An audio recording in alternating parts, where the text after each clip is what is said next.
J'écoute. Tristan, on a un problème très grave. La VO2 max sur la montre d'un de nos coureurs est descendue depuis qu'il suit les entraînements du campus.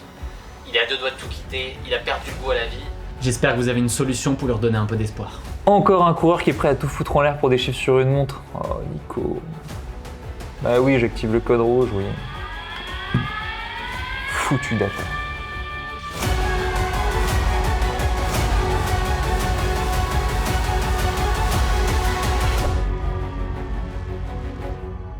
Savez-vous comment est estimée la VO2 sur une montre Garmin? Grâce à des algorithmes, Garmin met en relation la vitesse à laquelle vous courez avec votre fréquence cardiaque. Cette valeur n'a rien de physiologique, c'est pas un test en laboratoire, elle est basée sur des tendances. Pour que les calculs soient justes, il faut déjà de 1 que votre profil cardiaque soit correctement renseigné dans Garmin. Au vu du nombre de gens qui font encore 220 mois pour avoir leur fréquence cardiaque maximale, c'est moi vous dire que c'est pas souvent le cas. 2, que vous couriez sur un terrain plat. 3, dans un endroit où la couverture GPS est bonne, par exemple pas en forêt. 4, sans changer de direction, ni changer d'allure trop brusquement ou trop régulièrement. Et 5, avec un cardio-fréquence-mètre précis. Par curiosité à main levée, combien d'entre vous mettent la ceinture fréquence cardiaque sur leur fractionné?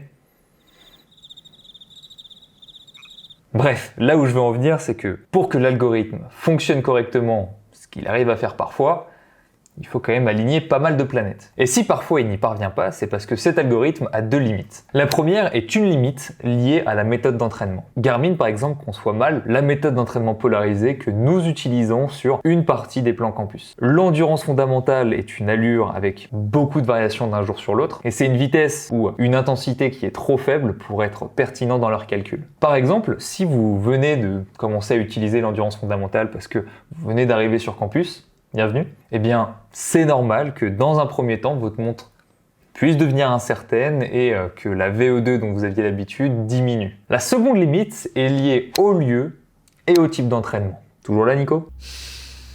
Par exemple, les séances de vitesse, les séances VMA, les séances sur piste présentent au niveau du GPS déjà des courbes, mais aussi des variations brusques de vitesse que l'algorithme déteste. Et puis, la petite cerise sur le gâteau, si on utilise le cardio-fréquence-mètre de notre montre, cela n'aide pas. Il y a trop souvent beaucoup de latence et beaucoup d'imprécision, surtout sur ces intervalles courts. Et sur campus, il est probable que vous en ayez un certain nombre de séances comme ça. En bref, si on cumule entraînement polarisé, fractionné court, entraînement sur piste et cardio-fréquence-mètre poignet, vous pouvez être à peu près sûr que votre montre ne vous donnera pas une valeur précise de VO2 max. Et si vous venez d'arriver sur campus et que votre méthode d'entraînement précédente correspondait plus à ce qu'aime votre montre, c'est très possible que votre VO2 max dans un premier temps diminue. Enfin tout du moins, celle de votre montre. En revanche, à l'approche des compétitions, avec les entraînements d'allure, avec les intervalles longs au seuil, l'algorithme Garmin adore ce genre de séance et vous recalculera à l'occasion votre valeur de VO2 max à la hausse. C'est l'évolution de la valeur de VO2 max de votre montre à ce moment précis uniquement qui peut être intéressant de comparer année après année.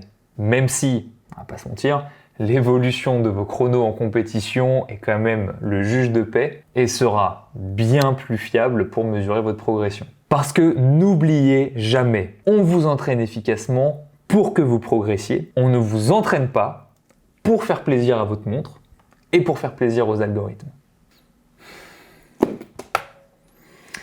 Bon Nico, j'espère que ça a été clair.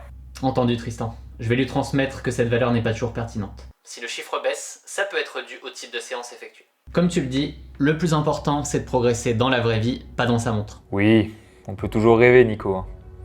On peut toujours rêver.